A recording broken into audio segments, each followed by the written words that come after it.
Hi, Secreters. Hope you're having a wonderful Monday so far. Wanted to pop on here and talk about a couple of really exciting things. First of all, happy heavenly birthday to Byron.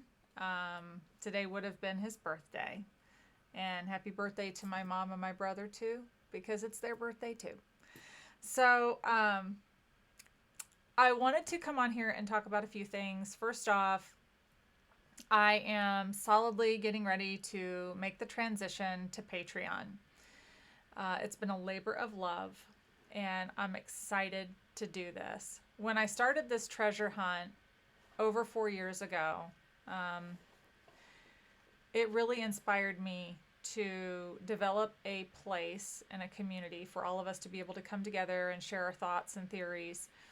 And I've really talked with so many of you about the secret, running through different reams of theories and information.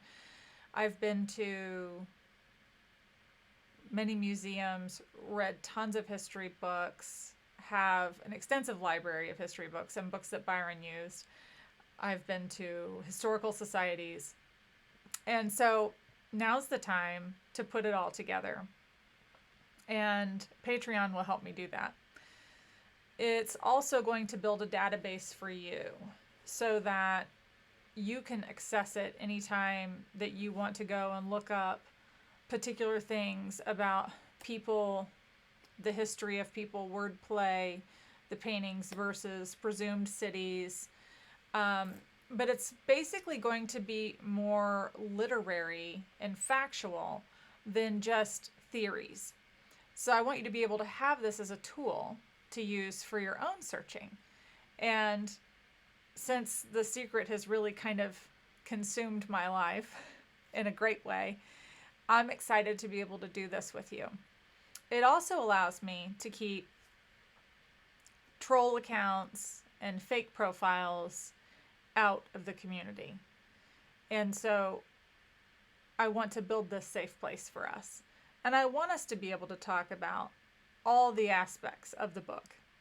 I have always been a believer that the entire book matters, not just verses and paintings.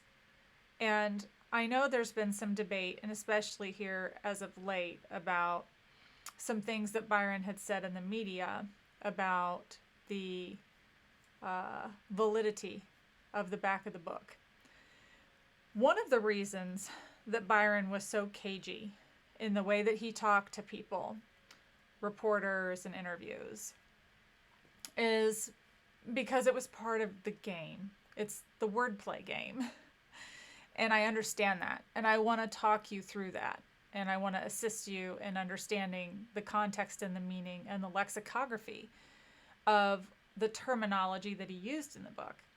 So, next to me I have this sign. It says, "It's all Greek to me." So this is kind of a joke, but it's also an important lesson. And so I want to teach you a little bit about it. One of the things that had been mentioned before is Byron had said in an interview that the definitions of the fair folk, the descriptions, they have no meaning in the story or in the book. That is one of the biggest wordplay games that he's done on people, because this is where people get confused with whether believing the back of the book matters or it doesn't. And I'm going to explain this to you and explain why. So if you pick up your book and you go to any fair folk and you see below the fair folk, there is this Greek description. Okay. This is what Byron said doesn't matter. The reason why is because they're made up. It's a funny way of wordplay that he's made funny little definitions for these fair folk in Greek. So what does that mean? That means, yeah, Byron's not telling a lie there. He is saying that the description has no bearing on the puzzle hunt. That's true, because these are satirical, funny writings about each one of these fairies. He doesn't say the context doesn't matter. He's saying only that the definition, the description doesn't matter. Like this computessine, these words are all made up in Greek. So, funnily enough, the 1980s, right? Seems like each decade we have our own slang and our own lingo. So we go back to the 80s, and when we're talking, and you can even see Jonathan Silverman or Andrew McCarthy in these 80s movies that talk about, I don't understand what you're saying. That's Greek to me.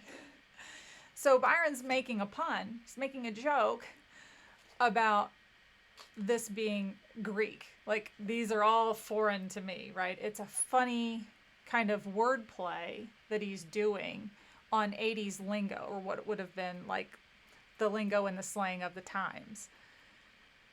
So it's important to understand what that wordplay really is and not say, oh, Byron said the description, none of that means anything. That's probably true when it's only referencing the description and not the content. So these are one of the things that I explain, and there's many more that will be explained on my Patreon. And we will have guests. We will have people that have participated in parts of the book. We have a wonderful array of things lined up. And, of course, the database, too, that we're building. So it will be a great, fun, and secure place for all of us, where no theory is shunned, free thought is encouraged, not discouraged, and I can help you understand the wordplay. So there's a few more things that I'd like to talk about too, but I'm going to get into those other bullet points when we get onto Patreon, so that it's protected, your ideas and thoughts are protected, and it's organized. So you can go through and pick an area that you want to study versus on a Facebook feed having to go back through the feed to find something that was said. Okay, it'll be a more organized platform for us to utilize, and I think beneficial for helping us in our searches. So with that, I hope you guys have a fantastic week, and thank you for your support and your outpouring of support and love for me for this adventure for all of us. So anyway, hope you have a great week. Ferry on.